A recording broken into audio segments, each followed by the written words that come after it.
Արցախի նախկին պետնախարար Ռուբեն Վարդանյանը դատապարտվեց 20 տարվա ազատազրկման։ Երբևէ զինվորական պաշտոն չզբաղեցրած Վարդանյանին Բաքվի դատարանը մեղավոր ճանաչվեց մի շարք ծանր հանցանքների, այդ թվում Ադրբեջանի դեմ պատերազմի, ահաբեկչության ֆինանսավորման, մարդկանց տեղահանելու մեջ։ Մեղադրողը ՑՄ ազատազրկում էր պահանջել։ Ռուբեն Վարդանյանը վերջին նիստում փաստաբանին արգելել էր ներկայացնել պաշտպանական փաստարկներ, տեղի ունեցողը որակելով ոչ թե դատ, այլ ֆարս։ Շուրջ 1 տարի տևած դատավարությանը այդպես էլ որևէ անկախ փաստաբան, իրավապաշտպան ու լրատվամիջոց չմասնակցեց։ Նախկին պետնախարարի ընտանիքը այսօրվա վճիռը որակել է սարսափեցնող, թեև ոչ անսպասելի։ Ռուբենը զրկված է եղել արդար դատաքննության հիմնարար երաշխիքներից, այդ թվում իրավական պաշտպանության, միջազգային փաստաբանի հետ կապվելու հնարավորությունից։ Լսումներն անցկացվել են փակ դռների հետևում եւ այնպիսի պայմաններում, որոնք անհամատեղելի են միջազգային իրավունքով եւ նույնիսկ ադրբեջանական օրենքներով, արդար դատաքննության չափանիշների հետ։ Ռուբեն Վարդանյանի որդին Դավիթը Reuters գործակալության հետ զրույցում հույս է հայտնել, որ հարցը Վաշինգտոնի միջնորդությամբ կարող է լուծվել։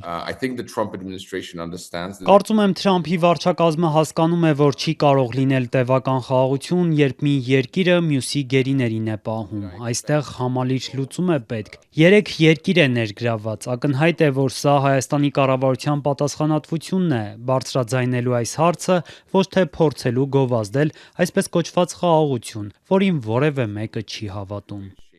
Ապրելու երկիր կուսակցության ղեկավար Մանեթ Հանդիլյանը շարունակում է. հնարավորություն կար, որ բանը չհասներ այս դատավճիռներին։ Որ Հայաստանը իր կամքով դիմում էր Մինսկի խումբը լուծարելու, առնվազն այս պարագայում պիտի պայման լիներ բոլոր պատանդների, ով պիտի ուղղակի ավարտվեր հենց այդտեղ, եւ եթե Մինսկի խումբը լուծարվում էր, անմիջապես բոլորին վերադարձնեին։ Թանդիլյանը, որ ինքն էլ հացադուլ էր հայտարարել ի աջակցություն Ռուբեն Վարդանյանի, լավատես չէ, որ իշխանությունների հռչակած խաղաղության ծրագրով գերիները կվերադառնան։ Խոստանում են, նրանք ասում են կարող է լինի, կարող է չլինի։ Ես ասում եմ, եթե մենք խոսում ենք բովանդակային իրական խաղաղության մասին, առանց նույնիսկ հարց բարձրացնելու այդ մասին, պիտի պատանդված մեր հայրենակիցները վերադարձվեին Հայաստանին։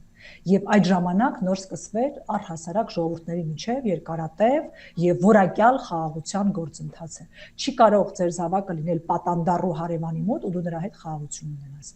Քո քունքին ատրճանակը պահած խաղաղության մասին խոսելը կարծում եք երկարաժամկետ եւ բովանդակային է։ Ռուբեն Վարդանյանը պատերազմից հետո էր Արցախ տեղափոխվել հրաժարվելով Ռուսաստանի քաղաքացիությունից։ Նա Բաքվի բանտում 2 անգամ հացադուլ արեց, փորձելով ապահովել դատավարության տարրական օրինական պայմաններ, բայց ապարդյուն։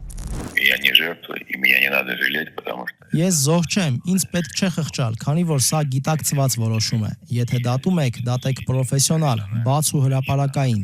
Ադրբեջանի բոլոր օրենքների ու ընթացակարգերի համաձայն, մյուսների հետ միասին, միջազգային լրատվամիջոցների, դիտորդների ներկայությամբ, եթե այդքան վստահ եք ձեր արդարացիության մեջ։ Ինչու է իմ գործն առանձնացվում, երբ իմ բոլոր մեղադրանքները կառուցված են նրա վրա, որ ինչպես դուք եք կարծում, ես կազմակերպված հանցավոր խմբի անդամ եմ, որին անդամագրվել եմ 1987 թվականից։ Դատը մի դարձրեք ձևական դատավարություն, իմիտացիա, շոու։ Ավելի վաղ էլ 15 տարվանից մինչև ՑՄ ազատազրկման էին դատապարտվել Արցախի մյուս ղեկավարներն ու գործով անցնող մեղադրյալները։ Ադրբեջանի նախագահը օրերս ըստ էության բացառել էր, որ նրանք ազատ կարձակվեն, թեև հաստատել էր, որ Բաքու այցի ժամանակ հարցը բարձրացրել էր Միացյալ Նահանգների փոխնախագահը։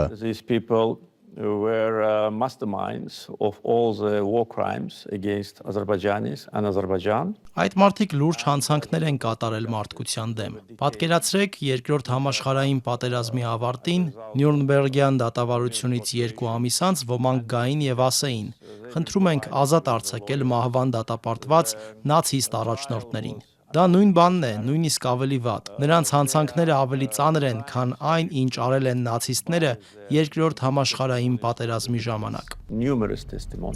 Ոչ Արցախի նախկին նախագահների ու պաշտոնյաների, ոչ էլ այսօրվա վճիռներին Երևանը պաշտոնապես արտգործնախարարության հայտարարության ձևաչափով չի արձագանքել։ Ազգային ժողովի նախագահ Ալեն Սիմոնյանը նախորդին անդրադառնալով թեմային ասում էր, որ չեն հրաժարվելու Բաքվի հետ ընթացող գործընթացից, որը թեև բարդ է, բայց արդյունքներ տալիս է։ Կվերադառնան, բոլորն են վերադառնալու։ այսօր չէ, վաղը չէ, բոլորն էլ վերադառնան։ Ինչպես ժամանակին, ասում 200-ին հասնող մարդիկ կային, եւ ելի մարդիկ կային, որոնք որ չվերադարձողի ցուցակում էին, բայց աշխատանքի շնորհիվ մենք կարողացանք հասնել, այդ աշխատանքը չի դադարելու մինչև վերջին հայը չվերադառնա Հայաստանի Հանրապետություն։ Առայժմ հայտնի չէ արդյոք 57-ամյա Ռուբեն Վարդանյանը բողոքարկելու է այսօրվա վճիռը։